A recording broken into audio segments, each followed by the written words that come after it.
दोस्तों आज का हमारा जो वीडियो का टॉपिक है वो है कीबोर्ड। दोस्तों इस वीडियो में हम सीखेंगे कीबोर्ड क्या होती है, कीबोर्ड्स के कितने टाइप्स होते हैं। दोस्तों इन सारी चीज़ों के बारे में अगर आप डिटेल से जानना चाहते हैं तो आपको मेरे साथ वीडियो के एंड तक बने रहना जरूरी है।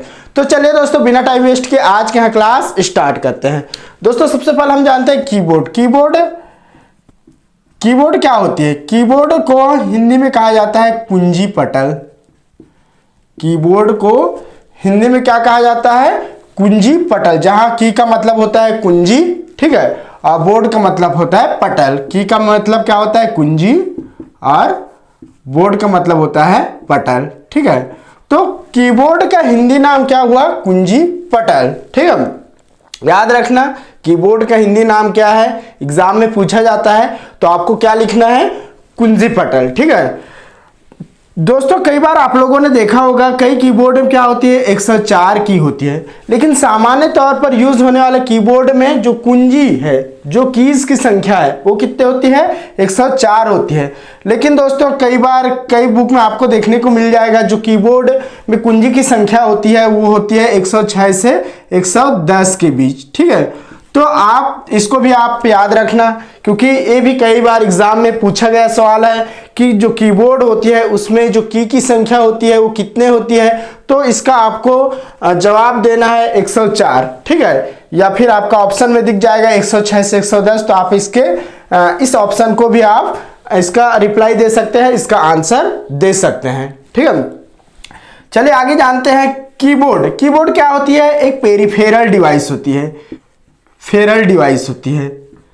क्या होती है, कीबोर्ड क्या होती है, एक पेरिफेरल डिवाइस होती है। पेरिफेरल डिवाइस आप लोगों को शायद पता होगा पेरिफेरल डिवाइस क्या होती है। जैसे हम लोग कीबोर्ड हो गया या फिर माउस हो गया, ये सब क्या है, एक पेरिफेरल डिवाइस है। कंप्यूटर सिस्टम के अंदर क्या होती है, ये सब पेरिफेरल डिवाइस होती है, जिसको हम मदरबोर्ड के साथ कनेक्ट करते हैं, ठीक है। जिसको मदरबोर्ड के साथ कनेक्ट किया जाता है वो किसके अंतर्गत आती है, पेरिफेरल डिवाइस के अंतर्गत आती है।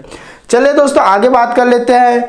जो कीबोर्ड होती है वो एक इनपुट डिवाइस है। इनपुट डिवाइस इसलिए है दोस्तों क्योंकि हम इसके माध्यम से इस कीबोर्ड के यूज करते हुए इसमें अनेक प्रकार के आपको देखने को मिलेगा, ठीक है। आप लोगों ने देखा होगा कीबोर्ड, उसमें आपको भिन्न भिन्न तरह के की देखने को मिल जाएंगे, ठीक है। तो उन सारे कीज का यूज करते हुए हम कंप्यूटर को डेटा देते हैं। अगर हमको कंप्यूटर को डेटा देना है या कोई भी डेटा को कंप्यूटर तक पहुंचाना है तो कीबोर्ड में उपस्थित जो कीज होती है उसका यूज करते हुए हम कंप्यूटर को डेटा देते हैं, कंप्यूटर तक डेटा पहुंचाते हैं। इसलिए ये क्या होती है, एक प्रकार की इनपुट डिवाइस है। ये भी एग्जाम में कई बार पूछा जाता है कि कीबोर्ड किस तरह का डिवाइस है, तो इसका जो आंसर होगी वो क्या होगी, इनपुट डिवाइस। कीबोर्ड क्या है, एक इनपुट डिवाइस के अंतर्गत आता है, ठीक है। चलिए दोस्तों आगे हम बात कर लेते हैं। अगर हम कीबोर्ड को कंप्यूटर के साथ कनेक्ट करना चाहते हैं तो उसके अंदर आप लोगों ने देखा होगा उसमें PS2 पोर्ट होता है। PS2 सुने होंगे आप लोग, PS2 पोर्ट, या फिर आप लोगों ने USB पोर्ट देखा होगा, USB पोर्ट। उसके माध्यम से भी हम कंप्यूटर के जो मदरबोर्ड है, ठीक है, उससे हम कीबोर्ड को कनेक्ट कर सकते हैं। किसका यूज करते हुए, PS2 पोर्ट या USB पोर्ट को यूज करते हुए, या PS2 पोर्ट या USB पोर्ट के साथ भी हम उस कीबोर्ड को कनेक्ट कर सकते हैं। किसके साथ, मदरबोर्ड के साथ। या फिर आप लोगों ने देखा होगा ब्लूटूथ वाली कीबोर्ड होती है, ब्लूटूथ, ठीक है। ब्लूटूथ वाली जो कीबोर्ड होती है उसमें हमको वायर की जरूरत नहीं पड़ती, वो वायरलेस होती है, वायरलेस टेक्निक पर आधारित कीबोर्ड होती है, ठीक है। तो ये कुछ खास बातें हैं दोस्तों जिसको आपको याद रखनी है, एग्जाम के पॉइंट ऑफ व्यू से, ठीक है। और तो बाकी कुछ इसमें बताने के लायक नहीं है। चलिए दोस्तों अब हम आगे बढ़ते हुए इसके टाइप्स के बारे में पढ़ लेते हैं। दोस्तों यहाँ पर मैंने कुछ कीबोर्ड के टाइप्स लिखे हैं, यही उसके कुछ टाइप्स हैं। तो सबसे पहला टाइप्स क्या है दोस्तों, सबसे पहला है दोस्तों क्वार्टी कीबोर्ड। दोस्तों आजकल जो पॉपुलर कीबोर्ड के बारे में बात करें तो कौन सा कीबोर्ड है, क्वार्टी।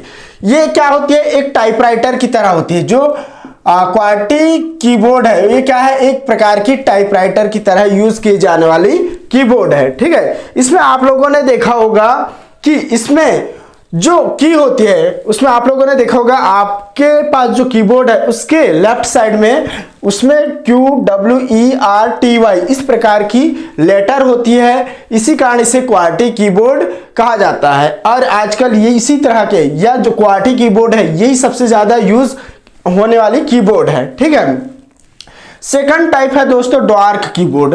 सेकंड क्या है? ड्वार्क कीबोर्ड। इसकी कुछ खास विशेषता है कि अगर हम इस ड्वार्क कीबोर्ड का यूज करते हैं तो ये हमको किसी भी चीज का टाइप करते हैं तो ये टाइप करने में हमको सुविधा प्रदान होती है या रिलैक्स महसूस होती है इस कीबोर्ड के माध्यम से। ठीक है। थर्ड कीबोर्ड है दोस्तों वायरलेस कीबोर्ड।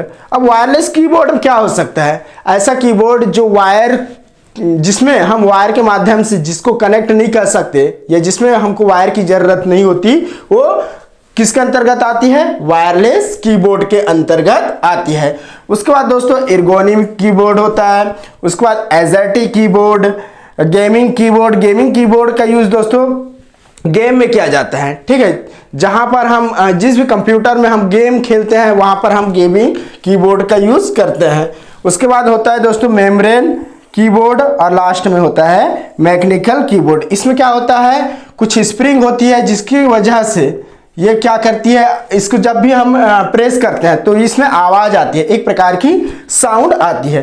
तो दोस्तों ये कुछ कीबोर्ड के टाइप्स हैं जिसको आपको याद रखना है। इसके बारे में ज्यादा आपको पढ़ने की जरूरत नहीं है, आप केवल और केवल इसका नाम को भी याद रखिए, इससे भी काम चल जाएगा। ठीक है। तो दोस्तों इस वीडियो में मैंने आप लोगों को बताया कि कीबोर्ड क्या है। ठीक है। कीबोर्ड्स के कितने टाइप्स होते हैं, इन सारी चीजों के बारे में इस वीडियो के माध्यम से मैंने आप लोगों को कंप्लीट जानकारी दिया। उम्मीद करता हूं दोस्तों यहां वीडियो आप लोगों को समझ में आया होगा। अगर वीडियो समझ में आ गया होगा तो प्लीज वीडियो को लाइक कर दीजिएगा। और आपके पास कोई डाउट चल रही है तो आप इस वीडियो के नीचे कमेंट का सेक्शन मिलेगा, उस पर कमेंट करके आप मुझसे पूछ सकते हैं। मैं आपके कमेंट का रिप्लाई जरूर करूंगा। और आप चैनल में नहीं है तो मेरे YouTube चैनल को जरूर सब्सक्राइब करिएगा और साथ ही साथ बेल का आइकन को भी दबाना मत भूलिए। तो दोस्तों आज के लिए फिलहाल बस इतना ही। कल फिर एक नए वीडियो के साथ मिलेंगे। तब तक ले नमस्कार, जय हिंद, वंदे मातरम।